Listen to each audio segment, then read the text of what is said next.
Eleanor, just sign here so the house can be completely ours. My daughter-in-law's words cut through my chest like a rusted blade, but what hurt most was seeing my own signature, already stamped on the paper, though I hadn't even touched the pen. Today, I'm going to tell you something I never thought I'd tell. And if you, for just a second, feel like this sounds familiar, I only ask that you leave a like and subscribe.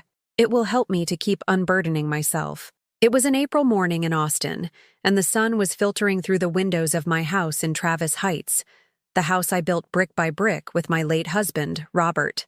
My hands, marked by 68 years of life and work, trembled as I held a mug of coffee that had long gone cold. The comforting cinnamon scent that always soothed me now tasted bitter, as if even that simple morning joy had lost its power to calm me. Jessica, my daughter-in-law, paced my living room as if she already owned it.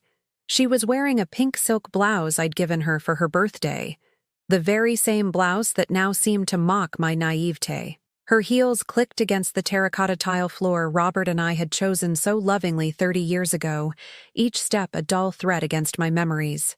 "It's just a formality, Eleanor," she said, touching up her lipstick in the antique entryway mirror that had belonged to my mother. "You've lived your life. Now it's our turn. You'll be much better off at the St. Jude's Meadows retirement community. They have activities, daily chapel services, and even knitting classes for people like you. People like me." Those 3 words echoed in my ears like a funeral toll. The notary, a thin man with a gray mustache who didn't look up from his papers, cleared his throat impatiently. He'd arrived at 10 in the morning, right after my son Kevin had supposedly left to take care of some work things. But I knew the truth. Jessica had told him to leave so he wouldn't have to see my face when they stripped me of the only thing that truly belonged to me. "You need to sign here, Mrs. Thompson," the notary insisted, pushing the papers toward me with a mechanical gesture. "This is to fully transfer the property to your son and his wife. A very noble act of generosity on your part." My eyes fell on the document. My name, Eleanor M. Thompson, was written in a script that looked eerily like my own, but it had tiny details that only I could recognize as false. The curve of the E was too round. The T didn't have the little flourish I always made at the end. It was a perfect imitation to any untrained eye. But to me, it was the clearest evidence that I had been betrayed in the most vile way. "But there's already a signature here," I murmured, feeling reality crumble around me like adobe walls in an earthquake. Jessica let out a nervous laugh, the same laugh I had learned to hate over the 3 years she'd been married to my son. "Oh, Eleanor, you've been so forgetful lately. You already signed it yesterday, don't you remember? I even made you your favorite hot chocolate to help you relax." The lie was so blatant, it made me nauseous. I never forgot my signatures. It was the one thing I had left of my identity after giving my whole life, my savings, my energy, and my love to a family that now saw me as an obstacle to be pushed aside. I rose from my favorite armchair, that navy blue chair where I had nursed my 3 children, where I had soothed their nightmares, where I had knitted countless sweaters for the December chills in Austin. My legs wavered for a moment, but I managed to stay on my feet. The dignity I had left demanded that I face this humiliation standing up, just as I had faced every blow life had dealt me. "I didn't sign anything yesterday," I said, my voice trembling but firm, "and I'm not signing anything today." The notary looked up for the first time, annoyed by the interruption to his routine. Jessica approached me with calculated steps, like a cat closing in on a wounded mouse. I could smell her expensive perfume, the same French perfume I had given her for Christmas, bought with the dollars I had saved from selling pies at the weekend farmer's market. "Eleanor," she said, using my first name instead of Mom, a disrespect that struck me like an invisible slap. "Don't be difficult. You know you're not in any condition to manage such a large property. The other day you left the stove on all night.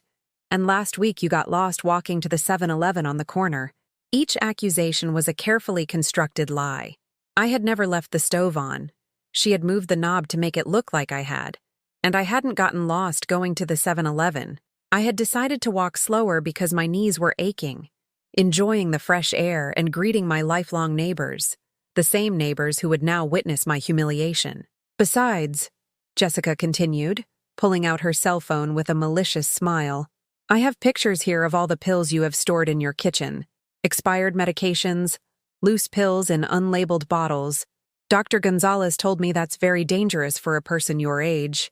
I felt the floor open up beneath me. Those pills were for my neighbor, Hope, who couldn't walk to the pharmacy because of her arthritis. I picked them up for her out of kindness, out of solidarity, out of that habit of helping that I had learned from my mother, which was now being used as a weapon against me. The notary drummed his fingers on the coffee table, the same table Robert had made with his own hands from the wood of an oak tree we had planted the day Kevin was born. "Ma'am, I need you to make a decision. I have other appointments this afternoon."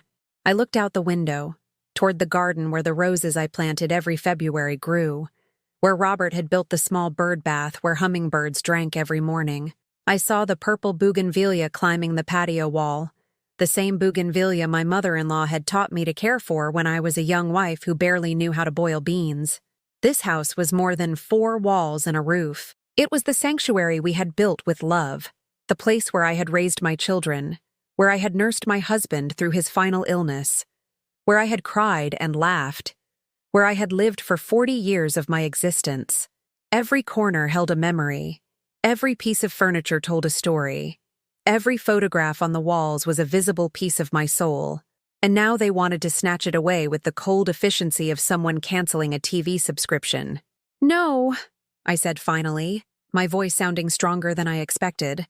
"I'm not signing anything, and that signature there is not mine." Jessica exchanged a look with the notary, a look that confirmed what I already suspected. This had been planned long before. Every detail calculated, every move rehearsed like a macabre play where I was the only one who didn't know the script. Jessica's smile hardened like concrete under the Austin sun. She moved closer until I could see the fine lines starting to form around her eyes, the same lines I had at her age when I worked double shifts at the textile mill so Kevin could go to community college. "Eleanor," she whispered, her voice feigning sweetness but dripping with venom, "don't play the victim. You know perfectly well you can't live alone anymore. Just yesterday you forgot to turn off the water spigot in the yard." That was another lie. I had left the spigot on purpose to water the plants, but when I returned from the bakery, she had already taken photos and recorded a video as evidence of my mental decline. Every small action of mine was documented, twisted, and turned into proof of my supposed incompetence. The notary packed his papers into his black leather briefcase with brusque movements, clearly annoyed. "Ma'am, we'll have to reschedule this appointment. Call me when you're ready to be reasonable." His words sounded like a thinly veiled threat. After they left, I was alone in my living room, surrounded by a silence that was once my companion and now felt like a prison. I sank into my armchair and closed my eyes, trying to hold back the tears that were fighting to escape. But I didn't cry. Not yet. Instead, my mind began to unravel the thread of memories that led to this moment of betrayal. I remembered the day I met Jessica, 4 years ago at my friend Sharon's daughter's wedding. Kevin had brought her as his special friend, and I was charmed by this girl with a wide smile and polite manners who offered to help me serve the casserole and praised my cooking as if it were the 8th wonder of the world. "Eleanor, you have to teach me to cook like this," she had said that afternoon, as I melted with maternal pride. How naive I was. I understand now that from that very first day, she was studying me, cataloging my weaknesses, measuring my resources, calculating how much she could get from the lonely widow who had raised a successful son and owned a house in one of the best neighborhoods in Austin. The first few months were a perfectly orchestrated honeymoon of manipulation. Jessica would arrive on Sundays with flowers from the farmer's market, always with that radiant smile I mistook for genuine affection. "For the best mother-in-law in the world," she would say, hugging me with a warmth I now know was completely fake. She offered to accompany me to the bank, the market, the doctor's appointments. "Don't you worry about a thing, I'll take care of it," was her favorite phrase. And I, hungry for company after 3 years of widowhood, let myself be cared for as if I were a child in need of supervision. I didn't realize that every favor was actually a way to control my movements, to learn my financial habits, to map my daily routine for future use. The day of her wedding to Kevin was when I should have seen the warning signs. But I was so happy to see my son get married, so excited to finally have a daughter-in-law who seemed to love me. that I ignored the little details my maternal instinct was trying to point out. I vividly remembered how Jessica had insisted the wedding be in the most expensive ballroom in the city, with a 12-piece band and dinner for 200 guests. We just want it to be perfect, Eleanor. You understand, right? You only get married once. And I, like the doting mother I was, took out my life savings to give them the $25,000 they needed for the wedding of their dreams. $25,000. The money I had saved dollar by dollar for 30 years, selling pies on weekends, sewing prom dresses at night, renting out the back room to university students. Money I had religiously saved for my old age, for medical emergencies, so I wouldn't be a burden to my children when the time came that I needed help.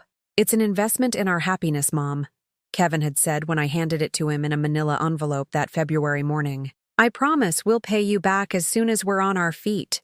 His eyes couldn't meet mine when he made that promise, as if he already knew it was a lie. But I wanted to believe him. I needed to believe him. Because the alternative was to accept that I had raised a son capable of lying to his own mother, capable of using her unconditional love as a tool for emotional extortion. The months following the wedding were a gradual escalation of intrusion and control, disguised as filial concern. Jessica started visiting me every day, always with a new excuse. I came to check if you took your pills, Eleanor. I just wanted to make sure you weren't lonely. Kevin asked me to stop by and see how you were. Gradually, she began to reorganize my house. This medicine is expired, I'll just throw it out. This magazine is so old, why are you keeping it? These papers are a mess, let me help you organize them. Every day she took something, always with a reasonable-sounding justification, always with that condescending smile that treated me like a child incapable of managing my own possessions. The cruelest blow came when she started intercepting my mail. Oh, Eleanor, this letter from the bank came. Let me help you understand it. These documents are so complicated. And I, trusting, handed her my bank statements, my notifications, my personal documents. Not realizing she was building a complete file on my financial life, she began to suggest changes to my daily routine under the pretext of my safety. You shouldn't go out alone in the afternoons. There have been a lot of break-ins in the neighborhood lately. A lie. Our neighborhood was one of the safest in Austin, but she needed to isolate me from my neighbors, from my friends, from anyone who might notice the changes in my behavior and offer me an outside perspective on what was happening. Little by little, my world shrank. I stopped going to the corner bakery because the bread is too salty for your blood pressure. I stopped visiting my sister Helen because it's too far and you might get tired driving. I stopped attending St. Joseph's Church because there are too many stairs and you might fall. Each restriction was accompanied by a calculated show of affection, a hug here, a compliment there, a small gift that made me feel loved and cared for instead of controlled and manipulated. It's for your own good, Eleanor. We love you very much and we don't want anything bad to happen to you. The day I realized the magnitude of the deception was 3 weeks ago, when my neighbor Hope told me she had seen Jessica talking to a man in a suit outside my house. They were measuring the front of your property, Ellie, and the girl was showing him some pictures on her phone. That night, I couldn't sleep. I stayed awake until 4 in the morning, reconstructing every conversation, every gesture, every favor Jessica had done for me over the years. It all fit perfectly into a plan that had started the day she met me. It wasn't love I had seen in her eyes all these years. It was ambition. It wasn't affection that motivated her daily visits. It was surveillance. It wasn't concern that inspired her constant questions about my health and finances. It was information gathering for the case she was building against me. I got up from my armchair and walked to the window overlooking the garden. The roses were blooming, their red petals shining in the afternoon light like drops of fresh blood. Robert always said that the most beautiful roses were the ones that grew in the toughest soil. Maybe it was time to show that I, too, could bloom in adversity. For the first time in weeks, I felt something other than the sadness and confusion that had clouded my days. I felt rage. Pure, clean rage that woke me from the emotional anesthesia I had been living in. And with that rage came something I had lost. Clarity. That clarity lasted exactly until my phone rang. It was Kevin, my son, the boy I had held in my arms during his fevers, the boy I had taught to ride a bike in Zilker Park. The man I had unconditionally supported during his first divorce when his wife left him for another man. Mom, his voice sounded tired, as if I were the problem ruining his perfect day. Jessica told me what happened this morning. Why do you have to be so difficult? Difficult? The word lodged in my chest like an infected splinter. I, who had worked 2 jobs to pay for his education. I, who had sold my wedding jewelry to buy him his first car. I, who had pretended not to be hungry at dinner, so he could have a second helping when we were poor. Now I was difficult for defending myself against the most blatant theft of my life. Son, that signature isn't mine, I told him, trying to maintain a calm that was slipping through my fingers like water. They are stealing my house. Oh, Mom, stop it. No one is stealing anything. We just want you to be safe and well cared for. The home Jessica picked out is very nice. It has gardens, 24-hour nurses. A home? The word hit me like a punch to the gut. You've already picked out the home? A retirement community, Mom. Don't say home, it sounds so ugly. And yes, we went to visit it last weekend. It's very beautiful, it has a chapel, a game room. Last weekend. While I had invited them over for dinner, while I had prepared his favorite pot roast and bought the sweet rolls he loved so much as a child, they had been choosing the place where they were going to bury me alive. And why didn't you take me to see it? I asked, though I already knew the answer. Because we knew you'd get dramatic, like you always do. Mom, you can't live alone anymore. The other day I found you talking to Dad's portrait. It was true. I spoke to the photograph of Robert I had in the living room. I told him about my days, my worries, my small joys. It was my way of keeping him close, of not feeling like he had completely disappeared from my life. But to Kevin and Jessica, that was evidence of senile dementia. Besides, Kevin continued with that impatient tone he used when he wanted to end an uncomfortable conversation. You already signed the papers. Jessica showed me the pictures. Your signature is there, Mom. That is not my signature, Kevin. Someone forged it. Silence. A long, heavy silence that felt like a tombstone falling on my heart. Mom, please, don't make things up.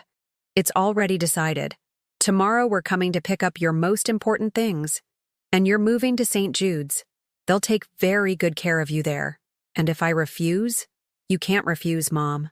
You no longer have the legal capacity to make those kinds of decisions. The words fell on me like stones. I had no legal capacity. My own son, the human being I had loved more than my own life, was declaring me incompetent to decide my own existence. After I hung up, I sat on the floor of my living room, and, for the first time in months, I cried. I cried for the mother I had been, who no longer mattered. I cried for the sacrifices that had been forgotten as if they had never existed. I cried for the loneliness that surrounded me like a cold fog, even while surrounded by my own family. The following days were a nightmare of microaggressions disguised as care. Jessica would arrive each morning with that perfected fake smile, always with a new task that proved my mental decline.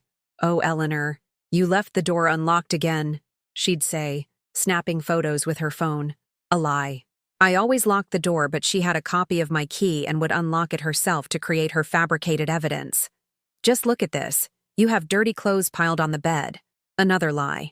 It was the clean laundry I was folding when she arrived, which she deliberately messed up while I was making coffee in the kitchen. Did you take your pills? Because I see the pill box is still full.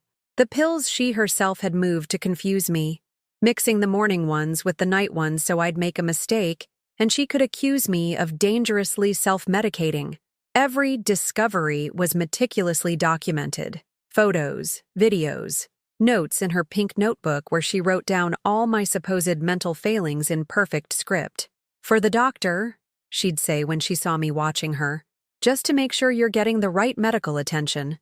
My 69th birthday fell on a Wednesday. I waited all day for Kevin to call, to show up with a cupcake, even from 7-Eleven, to remember that 69 years ago, the woman who had given everything for him was born.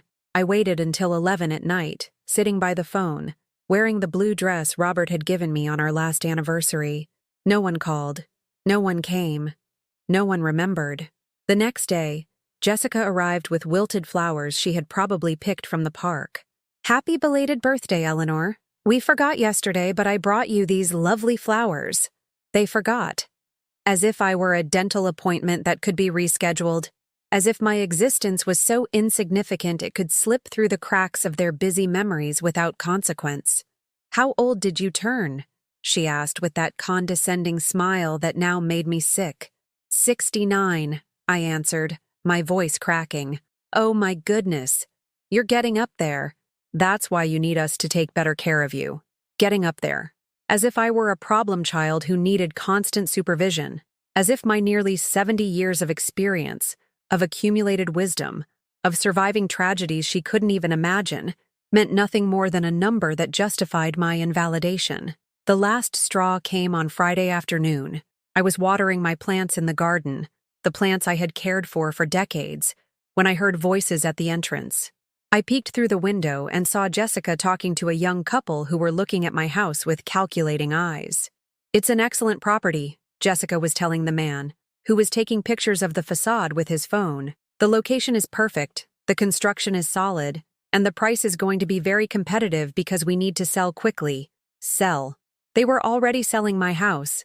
They hadn't even waited for me to move to the nursing home. They didn't even have the decency to wait until I was off the property to start showing it to potential buyers. "Does the old lady know?" the young woman asked, pointing toward the window where I stood, paralyzed by the betrayal. "Oh yes, of course she knows," Jessica lied without blinking. "She was the one who asked us to sell it. She says she can't handle such a big house anymore." Lie after lie after lie. A house of cards built on my destruction, held up by the silent complicity of my own son. That night, for the first time in my adult life, I considered whether it was worth continuing to live. Not out of drama, not out of self-pity, but from a cold, rational assessment of my situation. I had no house, no money, no family to defend me, no future beyond slowly rotting in a shared room in a nursing home, remembering better times while strangers decided when I ate, when I bathed, when I took my medicine. But then I remembered the words my mother told me before she died. "Honey, a woman who has survived poverty, loss, heartbreak, and betrayal doesn't give up when she's about to discover what she's really made of." I got out of bed and went to the closet where I kept my most important documents. There, in a shoebox that had belonged to Robert, I found something I had completely forgotten: a life insurance policy he had taken out before he died, which included a benefit for permanent disability or forced institutionalization. I also found copies of all the receipts for the $25,000 I had given them for the wedding, the bank transfers, the proofs of payment, all perfectly documented with my characteristic obsession for keeping papers. And most importantly, I found the will I had made 5 years ago, where it clearly stated that the house was solely mine, and that Kevin would only inherit after my natural death, not through a declaration of incompetence. For the first time in weeks, I smiled. Jessica had made a fatal mistake. She had underestimated the confused old woman she thought she was manipulating. Monday morning, I arrived at the law firm on Congress Avenue with all my documents organized in a folder I had bought especially for the occasion. It was navy blue, the color of the dress I wore on my wedding day, and holding it gave me a strange sense of power. Mr. Davies, a man my age with respectable gray hair and eyes that had seen too many family betrayals, reviewed my papers with the meticulousness of a jeweler examining gems. Every so often he would raise his eyebrows or shake his head, and I felt as if he were seeing my life through the eyes of someone who understood the laws I didn't. "Mrs. Thompson," he said finally, taking off his glasses and looking me directly in the eye. "What they tried to do to you is a serious crime: forgery of documents, fraudulent conveyance, financial elder abuse. This could end in prison time for the people responsible." Prison. The word echoed in my head like a tolling bell. Kevin in prison. My son. My baby. The boy who had cried in my arms when he scraped his knee learning to ride his bike. My son too? I asked in a whisper. Depending on his level of involvement.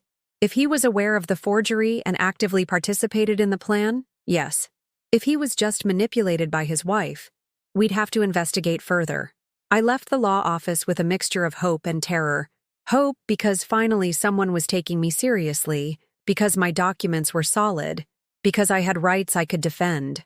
Terror because I was about to destroy my own son's life, and because I knew that once I set this legal process in motion, there would be no turning back. That afternoon when I got home, Jessica was already there. But this time she wasn't alone. Kevin was with her, and for the first time in months, I could see something in his face I hadn't seen since he was a teenager. Genuine fear. "Mom," Kevin said as soon as I walked through the door. "We need to talk." "Of course, son. Let's talk." Jessica was wringing her hands, a gesture I'd never seen her make. Her arrogant confidence had vanished, replaced by something that looked dangerously like poorly disguised panic. "The neighbor across the street told Hope he saw you leaving with a big folder this morning," Kevin continued, trying to sound casual but failing completely. "Did you go to the bank?" "No, son. I went to a lawyer." The silence that followed was so thick you could cut it with a knife. Jessica turned pale, and for the first time since I'd known her, she had nothing to say. Kevin ran his hands through his hair, a nervous habit he had inherited from his father. "A lawyer? What do you need a lawyer for, Mom?" "To report that my signature was forged and that you're trying to steal my house." Jessica jumped as if she'd been pricked with a needle. "Eleanor, you're out of your mind! Nobody stole anything from you. You signed it yourself." But her voice had lost all the condescending sweetness of the past months. Now it sounded shrill, desperate, like the squeal of a cornered animal. "No, Jessica. I never signed those papers, and I have a way to prove it." Kevin approached me with his hands outstretched as if trying to calm a wild animal. "Mom, please, sit down. Let's work this out as a family." "As a family," I repeated, and the irony of those words made me laugh bitterly. "Like when you decided as a family to put me in a home without consulting me. Like when you decided as a family to sell my house without telling me." Jessica and Kevin exchanged a quick glance, and in that exchange, I saw all the silent communication they had developed to handle the mom problem. I saw years of whispered conversations where I was the obstacle to their happiness, the burden that had to be efficiently removed. "Nobody's going to sell anything, Mom," Kevin lied with the same ease with which he breathed. "We just want you to be safe and well cared for." "Really?" Because on Friday, I saw Jessica showing the house to a young couple. She was telling them the price would be very competitive because you needed to sell quickly. Jessica shook her head violently, like a small child caught in a lie. "That's not true. You get so confused." "I'm not confused, Jessica, and I'm not going to be fooled anymore." It was then that Kevin showed his true colors. The mask of the concerned son fell away, revealing a man who had coldly calculated how to get rid of his mother to get his hands on her assets. "Fine, Mom," he said, in a voice I had never heard him use, a hard, threatening voice. "If you want to play lawyer, let's play. But I'm warning you, we have medical documentation that proves your mental decline. We have videos, photos, testimony from neighbors about your erratic behavior." "Testimony from neighbors?" I asked, feeling the ground shift beneath my feet. Jessica regained some of her arrogance, seeing that Kevin had taken control of the situation. "Oh, yes, Eleanor. Mr. Henderson told us you went out in your pajamas to water the plants at 2 a.m. last week. And Mrs. Carmen says she's seen you talking to yourself when you walk down the street." More lies. Mr. Henderson had died 6 months ago of a heart attack, and Mrs. Carmen was an 80-year-old woman who could barely see past her own front gate, but they had built such an elaborate case, with so many false but believable details, that any judge might believe I had indeed lost my mental faculties.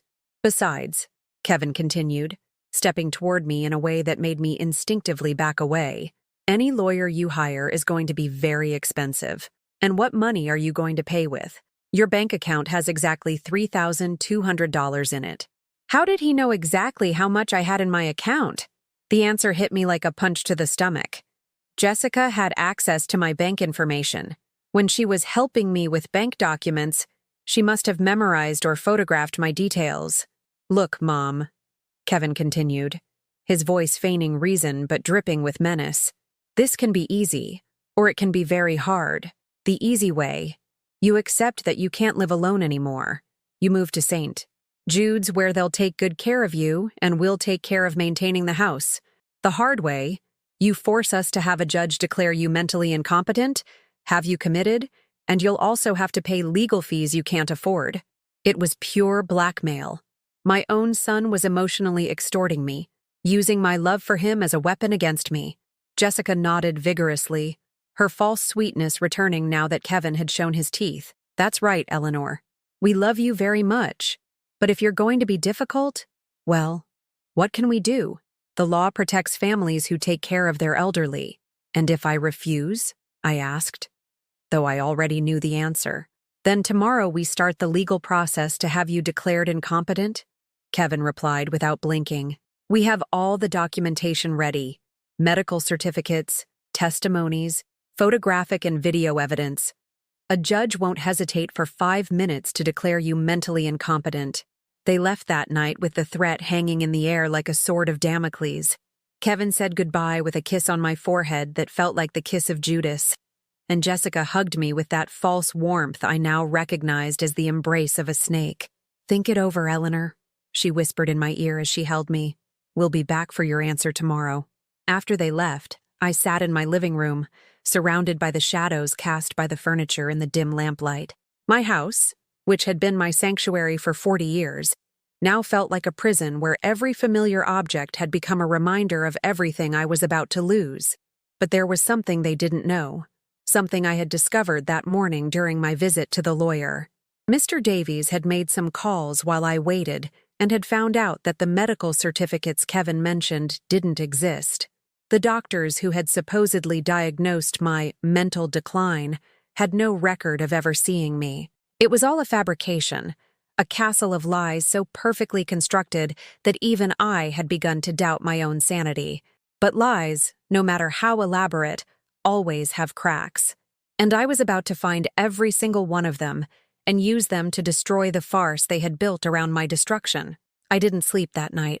I sat in Robert's rocking chair, the chair where he used to spend afternoons reading the newspaper, and where I had comforted my children when they had nightmares.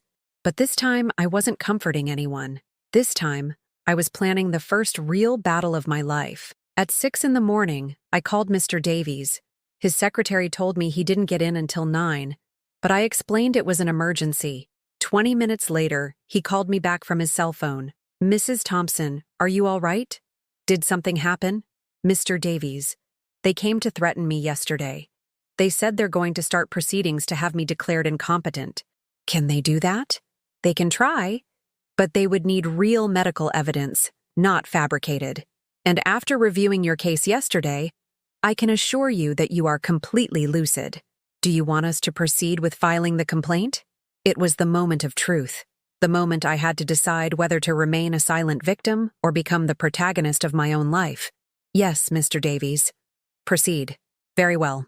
I need you to come to my office at 10, and Mrs. Thompson, be prepared. When we file this complaint, there will be immediate consequences. At 9:30, I was standing in front of the bathroom mirror, really looking at myself for the first time in months. I saw a 69-year-old woman who had allowed herself to be treated like a useless burden, but I also saw something else. I saw the same woman who had worked 2 jobs to support her family, who had faced her husband's death without falling apart, who had survived decades of hardship without ever giving up. I put on the black dress I wore for important occasions, pulled my hair back into an elegant bun, and painted my lips with the red lipstick Robert always said made me look powerful. If I was going to war, I was going to be dressed for battle. When I arrived at the firm, Mr. Davies had all the documents ready. The complaint is for forgery, fraudulent conveyance, financial elder abuse, and attempted fraud. The DA's office will issue subpoenas immediately. What does that mean? It means they will have to appear today to give their side of the story. And Mrs. Thompson, once you sign this complaint, there is no turning back. I signed with a steady hand. For the first time in months, my signature looked confident, decisive, powerful. I got home at 2 p.m. Jessica was already there, waiting for me with a smile that couldn't completely hide the anxiety in her eyes. Where have you been, Eleanor? We were waiting to have lunch with you. I was taking care of some business. What kind of business? Her voice had lost all its feigned sweetness. Now it was purely inquisitive. I filed a police report for forgery and fraudulent conveyance. Jessica froze, her coffee cup halfway to her lips. For a few seconds, the only sound in the house was the ticking of the wall clock that Robert had repaired so many times. You did what? You heard me, Jessica. I reported that my signature was forged to steal my house. The cup slipped from her hands and shattered on the kitchen floor, splashing coffee on the tiles I had cleaned that very morning. But for the first time in months, I didn't bend down to clean up someone else's mess. You're crazy! Completely crazy! She screamed. And in that scream, I could hear the panic she had been hiding behind her condescending smiles. Kevin is going to die when he finds out. Kevin will find out very soon. The DA's office has already issued the subpoenas. Jessica shot to her feet so quickly that her chair tipped over. Her face had lost all color, and for the first time, I could see genuine fear in her eyes. Not the calculated fear she used to manipulate me, but real terror of the consequences of her actions. You can't do this. We're family. Family, I repeated, and the word tasted bitter in my mouth. Family doesn't steal, Jessica. Family doesn't forge signatures. Family doesn't put their elders in nursing homes to take their property. She pulled out her phone and dialed with trembling fingers. Kevin, you have to get here right now. Your mother reported us to the police. I heard my son's voice yelling on the other end of the line, though I couldn't make out the exact words. But the tone was unmistakable, fury mixed with panic. 15 minutes later, Kevin burst into my house like a hurricane. His face was red with anger, and his eyes were bright with what could have been tears of rage. How could you do this, Mom? He yelled, and for a moment I thought he was going to hit something. How could you report your own family? And how could you steal from me, Kevin? How could you forge my signature and plan to commit me just to get my house? Nobody stole from you. We just wanted to take care of you. Take care of me by selling my house behind my back? Take care of me by forging documents?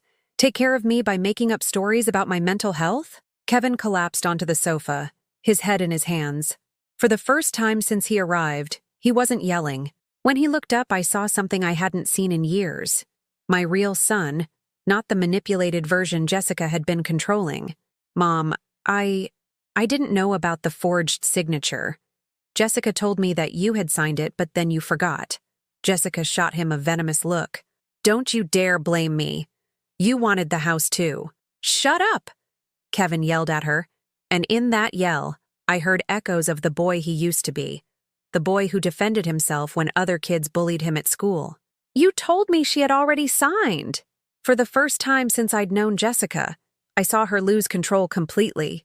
Her mask of a sweet, concerned woman fell away entirely, revealing the calculating, ambitious person she had always been. Everyone wanted her money. Everyone wanted this house. I just did what had to be done, she screamed like a spoiled child. She's going to die soon anyway.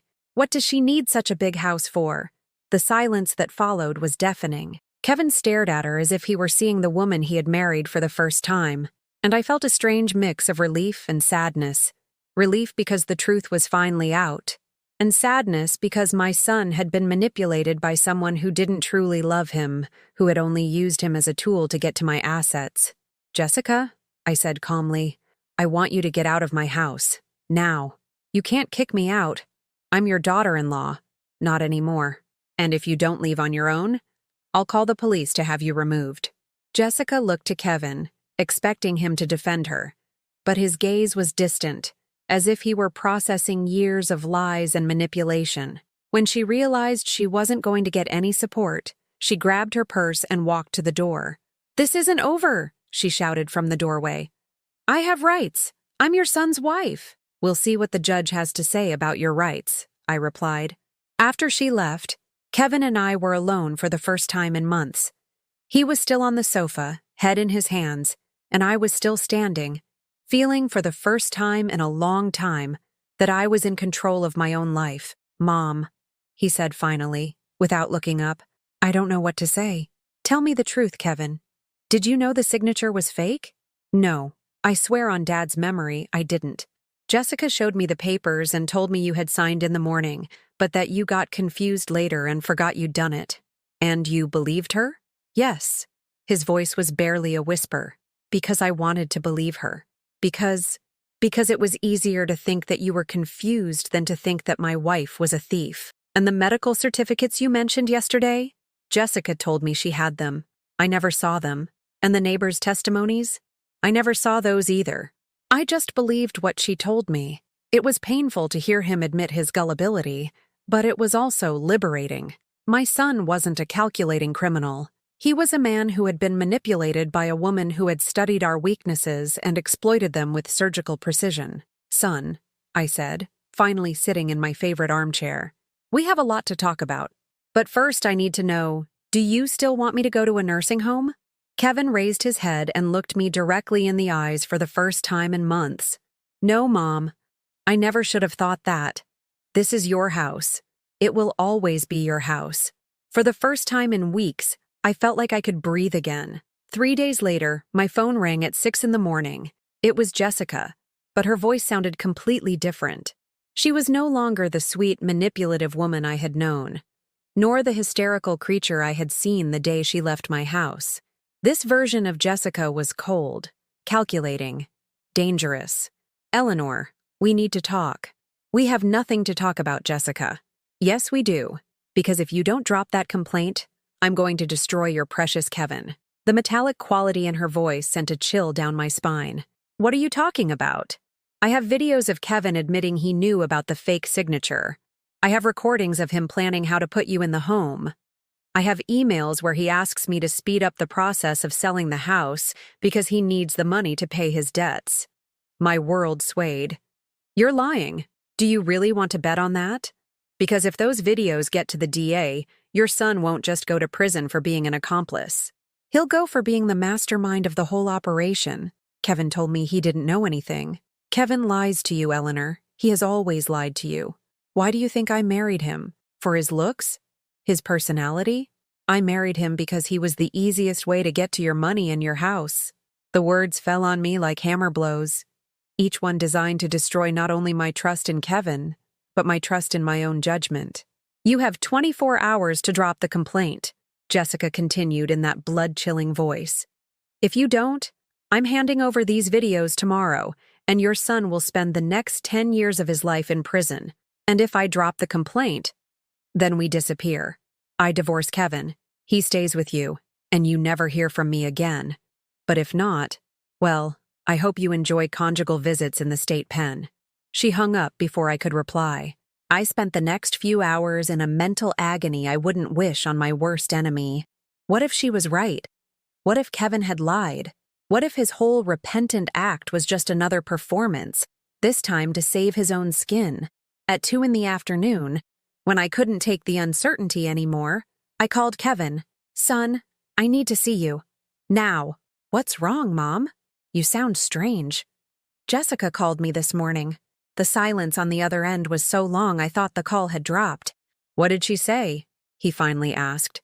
She said she has videos of you admitting you knew everything, that you have debts and need the money from the house, that you were the mastermind behind this whole plan. Another silence. This one even longer. Mom, can you come to my apartment? There are things I need to tell you.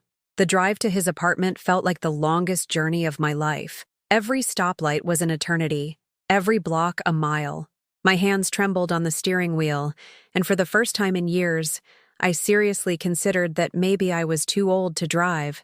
Maybe I really was losing my ability to face reality.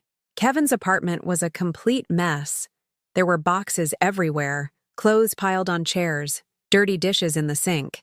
It was as if he had started packing to run away, or as if the weight of his guilt had destroyed his ability to maintain order in his life. Sit down, Mom, he said, and his voice sounded like that of a man who had aged 10 years in 3 days.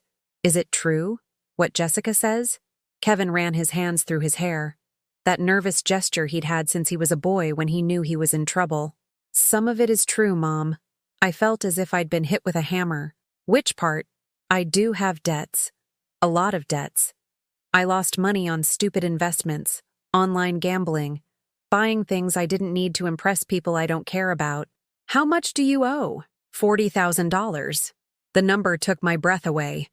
It was more money than I had earned in several years combined. And yes, Kevin continued, unable to look me in the eye. When Jessica suggested that we sell the house so I could pay off my debts and you could be in a place where you'd be better cared for, I thought it was a good idea. So you did want to put me in a home to sell my house? I didn't want to put you in a home, Mom.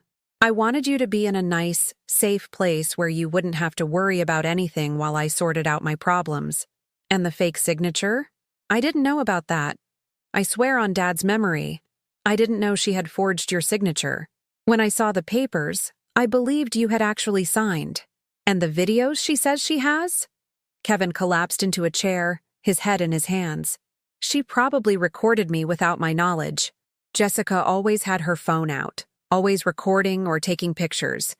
She said it was for social media, but now I realize she was collecting evidence. Evidence of what? Of conversations where I talked about my debts? Where I admitted I needed money? Where we argued about what to do with you?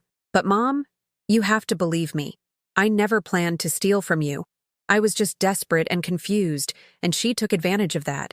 I looked at my son, this 40-year-old man I had raised with so much love and sacrifice, and I saw the scared little boy he used to be when he broke something in the house.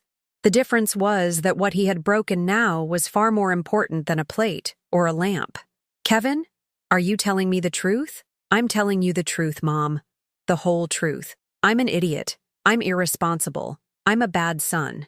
But I'm not a thief. I never intended to steal from you. I wanted to believe him. I needed to believe him, because the alternative was to accept that I had failed completely as a mother, that I had raised a son capable of betraying me in the vilest way. What are we going to do about Jessica? We're going to face her together. This afternoon, I'm going to call her and tell her to come here so we can settle this once and for all. And what if she really has those videos? Then I'll have to live with the consequences. But Mom, I'm not going to let her blackmail you. It's over. She's done enough damage. That afternoon, Jessica arrived at Kevin's apartment with the air of someone coming to collect a debt. She wore a triumphant smile, and her eyes shone with the confidence of someone holding all the winning cards. "Have you made your decision?" she asked without so much as a greeting. "Yes," Kevin replied, standing up with a determination I hadn't seen in him since he was a teenager. "My decision is that you can go to hell." Jessica laughed as if she'd heard the funniest joke in the world. "Really? That's your decision?" She took out her phone and started playing an audio file. Kevin's voice filled the apartment. "I don't know what to do, Jessica. I owe so much money I'll never be able to pay it back. If we could just convince my mom to sell the house..." My heart stopped. It was real. The recordings were real. But then Kevin did something I didn't expect. Instead of collapsing or begging, he walked over to Jessica and snatched the phone from her hands. "You know what, Jessica? Go ahead. Show those recordings to whoever you want, because I'd rather go to jail than continue being the puppet of a woman who loves no one but herself." Jessica was stunned. For the first time since I'd known her, she had no immediate comeback. "Besides," Kevin continued, looking me straight in the eye, "Mom, there's something else you need to know. Jessica didn't just forge your signature. She also used your credit card to buy clothes, jewelry, vacations. I found the statements this morning. I just found the statements she was hiding." He pulled a folder from under the sofa and handed it to me. Inside were statements showing over $5,000 in purchases from luxury stores, expensive restaurants, hotels. "With my card?" I asked, feeling the betrayal multiply exponentially. "With your card. In your name. With your money," Kevin confirmed.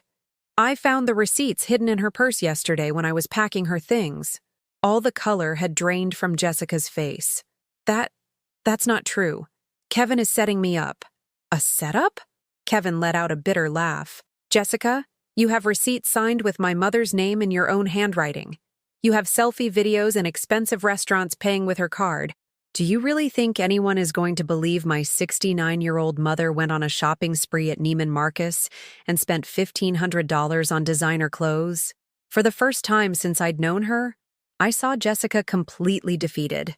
Her mask of control and manipulation crumbled entirely, revealing a desperate woman who had gambled everything on a strategy that had just backfired. "Now," I said, standing with a dignity I hadn't felt in months, "you are going to get out of our lives forever." And if you ever try to blackmail me or my son again, these receipts will go straight to the DA. Jessica picked up her purse with mechanical movements like an automaton whose programming had just failed. At the door, she turned one last time. "This isn't over," she muttered. "Yes," I replied with a calm that surprised even me. "It ends here." The morning after the final confrontation with Jessica, I woke up with a feeling I hadn't experienced in months. Inner silence. Not the empty silence of loneliness, but the peaceful silence of someone who has finally reclaimed control of their own life. I got up before dawn, just as I had for decades when I worked at the textile mill. But this time it wasn't out of obligation. It was because I wanted to see the sun rise from my garden. I wanted to feel the fresh Austin air on my face. I wanted to remember what it felt like to be truly alive. The roses I had planted the year before were blooming. During all these months of chaos, I had thought they'd withered from my neglect, but there they were, red, fragrant, resilient, like me. Kevin arrived at 8 in the morning with grocery bags. He brought the ingredients to make my favorite breakfast: pancakes with maple syrup, crispy bacon, and fresh brewed coffee with a hint of cinnamon. He hadn't cooked for me in years, but he remembered exactly what I liked. "How did you sleep, Mom?" he asked as he unpacked the pancake mix. "I slept like I haven't slept since your father died." "Really?" "Really. For the first time in months, I didn't have nightmares. I didn't wake up wondering what new humiliation awaited me the next day." Kevin stopped slicing bananas and looked at me, his eyes shining with what might have been tears. "Mom, I'm so sorry for everything that happened. I'm sorry for being so blind, so selfish. Son, we all make mistakes. The difference is whether we learn from them or repeat them." We cooked together like we hadn't since he was a teenager. He prepped the fruit while I mixed the batter for homemade biscuits, the same biscuits Jessica always refused, saying that the store-bought ones were more convenient. For the first time, I understood that she hadn't rejected them for convenience, but because they represented something she never had: family tradition, love passed down through generations, roots nurtured with time and patience. Over breakfast, Kevin told me the whole truth about his debts. It wasn't just bad investments, as he'd initially said. He had also fallen into the credit card trap, buying unnecessary things to maintain a lifestyle he couldn't afford, trying to impress a woman who was only with him for his money. "Did you know Jessica had a boyfriend?" he asked suddenly, a piece of pancake halfway to his mouth. "What?" "Yesterday, when I went to get my things from our apartment, some guy was there. Young, handsome, well-dressed. She didn't even try to explain who he was." "How long?" "I don't know. But from the way he knew where everything was in the house, I'd say a long time." The revelation didn't surprise me as much as it should have. Jessica had proven herself capable of any deceit, any betrayal. Why wouldn't she also be capable of adultery? "You know what hurts the most?" Kevin continued. "It's not that she cheated on me. It's that this whole time I thought I was fighting to save my marriage, when in reality, I was just part of her plan to rob you. Son, there's something you need to understand. Jessica didn't choose you specifically because you were special to her. She chose you because I was special to you. Your love for me was what she needed to get to what was mine." Kevin nodded slowly, processing that painful but necessary truth. After breakfast, we did something we hadn't done in years. We walked together through downtown Austin. We went to the farmer's market on South Congress, where I used to shop when he was little and money was tight. But this time we didn't go out of necessity, but for nostalgia. We bought flowers from Mrs. Peterson, the vendor who recognized me after all these months of absence. "Eleanor, where have you been? We've missed you around here." It was strange to feel missed, to remember that a community of people existed who noticed my absence, who valued my presence. For months, Jessica had made me believe I was a burden to everyone, that my existence bothered those around me. "I was sorting out some family problems," I told Mrs. Peterson. "But I'm back now. I'm so glad to hear it, dear. It's not the same without you." Back home, Kevin and I sat on the back patio, on the concrete bench Robert had built in the shade of the lemon tree we planted when we moved in. It was our spot for important conversations, where we had discussed Kevin's grades, his teenage relationship problems, his college plans. "Mom, can I ask you something?" "Anything, son." "How did you know you had to fight?" What made you decide you weren't going to let them win? The question took me by surprise. I had to really think about the answer. I think it was when I saw that young couple looking at the house, when I heard Jessica talking about selling it as if it were already hers. In that moment, I understood that if I didn't fight for what was mine, no one else would. Weren't you scared? I was terrified, but there was something that scared me more than facing them. The idea of spending my last years in a nursing home, knowing that I had given up without a fight.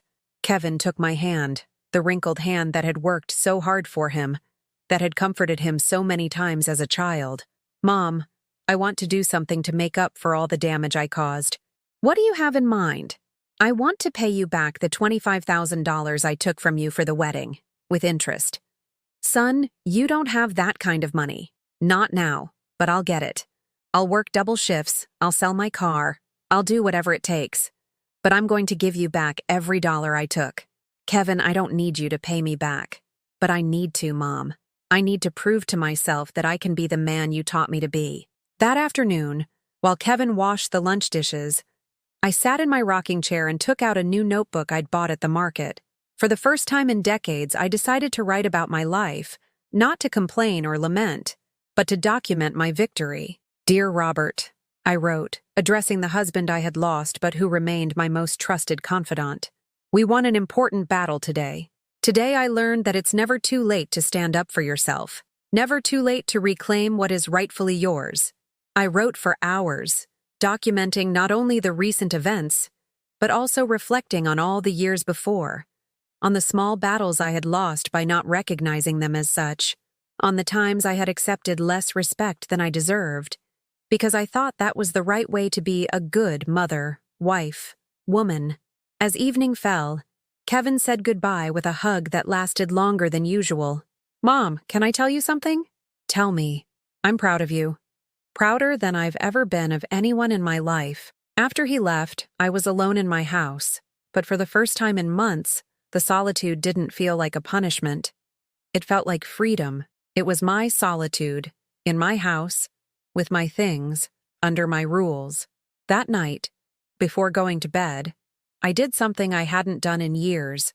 I took a bath with lavender salts, put on my favorite silk nightgown, and poured myself a glass of red wine. Not because it was a special occasion, but because I deserved to be treated specially every day, starting with how I treated myself. As I sipped the wine in my living room, surrounded by the furniture and photographs I had almost lost, I realized something profound. I hadn't just gotten my house and my money back. I had gotten back my dignity, my agency, my right to exist on my own terms.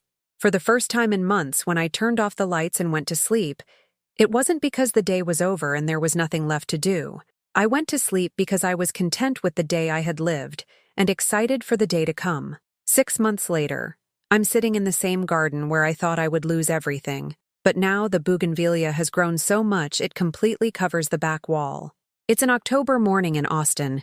The air has that crispness that announces the summer heat is finally retreating, and I'm holding a mug of coffee as I watch my 3-year-old granddaughter, Sophia, chase butterflies among the roses. Sophia is the daughter Kevin adopted when he married Carmen, an elementary school teacher he met in a support group for survivors of emotional abuse. Carmen is everything Jessica was not: genuine, hardworking, honest. But most importantly, she loves Kevin for who he truly is, not for what she can get from him. Grandma Ellie, Sophia shouts from across the garden, look at the pretty butterfly. It's beautiful, sweetie, I call back, my heart swelling with a joy I had forgotten existed.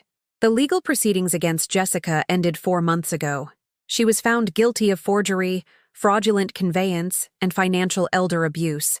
She was sentenced to 3 years in prison and ordered to pay back all the money she stole from my credit cards, plus interest. But more important than the legal punishment was the validation. A judge had publicly confirmed that I was right, that I wasn't crazy, that I had been the victim of a cruel, calculated plan. Kevin kept his word. He worked double shifts for 5 months, sold his car, pawned his valuables, and paid me back every last dollar of the $25,000 he had spent on that sham wedding. But when he handed me the money, I did something he didn't expect. I refused it. "What are you doing, Mom? It's your money." "It was my money, son. Now it's your investment in your future marriage to Carmen. Use it for the wedding you really want to have, the wedding you deserve." Kevin cried that day. He cried in a way I hadn't seen him cry since he was a little boy who'd hurt himself at the park. But these weren't tears of pain. They were tears of gratitude, of relief, of love reclaimed. Kevin and Carmen's wedding was the exact opposite of the previous farce. It was small, intimate, real. They were married in the garden of this very house, under the lemon tree Robert planted 30 years ago. Carmen wore a simple dress that had belonged to her grandmother, and when they exchanged vows, they didn't speak of property or financial interests. They spoke of mutual support, of respect, of building something together instead of taking what belonged to others. I was their matron of honor, a role I had never imagined I would have at my son's second wedding. But as I watched them promise each other true love, I understood that sometimes second chances are better than the first, because they come with the wisdom of past mistakes. My daily routine has completely changed. I no longer wake up wondering what new humiliation awaits. I wake up wondering what new little adventure I can have.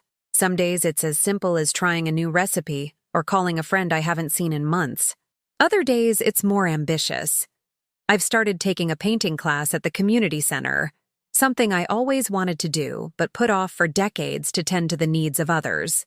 My paintings are no masterpieces, but they fill me with a satisfaction I haven't experienced since I was young. There is something deeply liberating about creating something beautiful just because you want to, without anyone else having to approve of it or benefit from it. I've also started writing, not just in my personal journal, but letters for other women who have gone through similar situations. Mr. Davies put me in touch with an organization that helps elderly victims of family abuse, and now I write for their monthly newsletter, sharing my experience and advice for others who are where I was 6 months ago. One of the most moving letters I received was from a woman in Florida who wrote, "Eleanor, after reading your story, I found the courage to report my son-in-law who was stealing my pension. Thank you for showing me that it's never too late to fight for yourself." Those letters have taught me that my experience, as painful as it was, had a purpose greater than my own survival. It had the purpose of lighting the way for others who were lost in the same darkness. Carmen has become the daughter-in-law I never knew I needed. Not because she tries to replace a mother she lost, as Jessica did with her emotional manipulations, but because she treats me as a whole person with independent value. She asks for my advice on gardening, shows me how to use apps on my phone, and includes me in her family plans without making me feel like an obligation. "Eleanor," she said last month, "would you like to go with us on that trip to Key West they're organizing for your painting class?" Key West. A year ago, a trip like that would have been unthinkable. Jessica would have found 1,000 reasons why it was dangerous, expensive, or inappropriate for a woman my age. Now I'm leaving next week with a group of women my age who have decided that adventure has no expiration date. This morning, as I watch Sophia play in the garden I almost lost, I think about everything I've learned in these months of rebuilding. I've learned that true love never requires you to abandon your dignity. I've learned that being generous doesn't mean allowing yourself to be exploited. I've learned that caring for others should not mean neglecting yourself. But perhaps the most important lesson has been that it's never too late to write a new chapter in your story. I thought that at 69, there were no surprises left for me, no more opportunities for growth or change. I was wrong. Every day, I wake up with the feeling that there is still life to be lived, adventures to be had, lessons to be learned. Not because I'm denying my age or trying to be someone I'm not, but because I finally understand that aging with dignity means continuing to grow, continuing to defend yourself, continuing to believe that you deserve respect and love. The phone rings, interrupting my thoughts. It's my sister Helen, calling from Chicago to tell me about her own situation with her youngest son, who has recently been borrowing money with increasingly elaborate excuses. "Ellie," she says, "after seeing what you went through, I realized I've also been allowing things I shouldn't. What are you going to do?" "I'm going to do what you did. I'm going to set boundaries. I'm going to love them, but I'm going to love myself too. After I hang up, I think about how my story has become an inspiration for other women of my generation. Women who were raised to please, to sacrifice, to always put the needs of others before their own. Women who are discovering, like me, that it's never too late to learn to value themselves. When evening falls and Carmen comes to pick up Sophia, my granddaughter runs to say goodbye with one of her soul-filling hugs. "Grandma Ellie, can I come see the butterflies again tomorrow?" "You can come as often as you like, sweetheart. This will always be your house, too." After they leave, I sit in my favorite rocking chair and open my journal. On today's page, I write, "Dear Robert, I understood something important today. I didn't fight to get back my house, my money, or my dignity. I fought to get back my right to exist on my own terms. And that fight was worth every tear, every sleepless night, every moment of fear." I close the journal and look toward the future with a serenity I haven't felt in years. Tomorrow another day will begin, full of possibilities I can't yet imagine. And for the first time in a long time, that uncertainty doesn't scare me. It excites me. Because now I know who I am. I am a woman who has lived 69 years learning to love herself. And that lesson, as difficult as it was to learn, has made every day of my life worthwhile. And you, who have listened to my story to the end, have you experienced something similar? Do you know someone going through a situation like this? Tell me about it in the comments. And if this story touched your heart, please leave a like and subscribe to the channel. Because maybe your comment, your like, your subscription will be what helps this story reach someone else who needs to hear it. Someone who, like me 6 months ago, needs to know that it's never too late to stand up for yourself, to value yourself, and to reclaim your right to be treated with dignity and respect.